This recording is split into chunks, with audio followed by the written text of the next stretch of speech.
ቪዲዮን ስትጀምሩ መብሩክ መብሩክ ማሻአላ በማለት ጀምሮት። አሰላሙ አለይኩም ወራህመቱላሂ ወበረካቱ። እንዴት ናችሁ ቤተሰብ? ሰላም ናችሁ ወይ?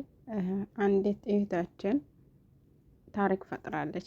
አሁን ሶሻል ሚዲያ ላይ ሲዘዋወር ፌስቡክ ነክ ቶክቶክ ነክ ምድሩን ቅንቁጥ አድርገዋለች። አንዲት እህታችን ማለት ነው። ማሻአላ አቢራ ትባላለች። የት ነው የምትኖረው? ሊባኖስ ነው የምትኖረው። አቢራ ሼፍ ናት። በጣም እድሜዋ ራሱ በጣም ትንሽ ናት ተባለ። ያኔ በድሮ በሳህባ ጊዜ የነበረውን ታሪክ እሷ እንትን ብላለች ማለት ነው። ሊባኖስ ላይ በጣም ትልቅ ፈሳድ የሚበዛበት እንትን ነው።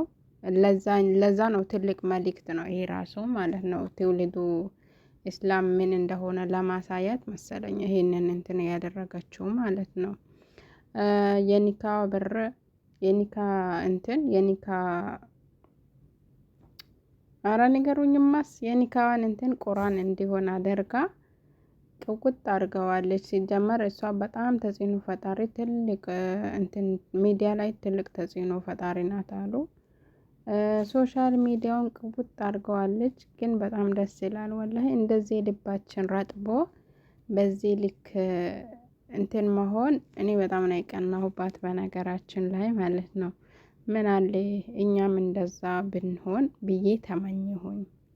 ኢንሻአላህ ለኛም መጨረሻችን ያሳምርልን። በነገራችን ላይ ይሄ ነገር በጣም ትልቅ መልእክት አለው ማለት ነው። ሁሉም ሰው ዞር ብሎ እንዲመለከት ያደረገችው ይመስለኛል ማለት ነው። ለማንኛውም ጋብቻቸውን አላህ ዘላቂ ያድርግላቸው፣ ከሰው አይን ያውጣቸው። ሰው አይን ደንጋም ያድርቃኑ ይፈልጣን ነው የሚባለው እና ከሰው አይን ያውጣቸው። በጣም ነው የገረመኝ ማለት ነው። በዚህን ጊዜ እንደዚህ አይነት ነገር አለ ወይ ይባላል።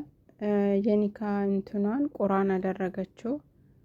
አሪፍ ነው፣ በጣም ደስ ይላል። እናንተስ ምን አስባችኋል?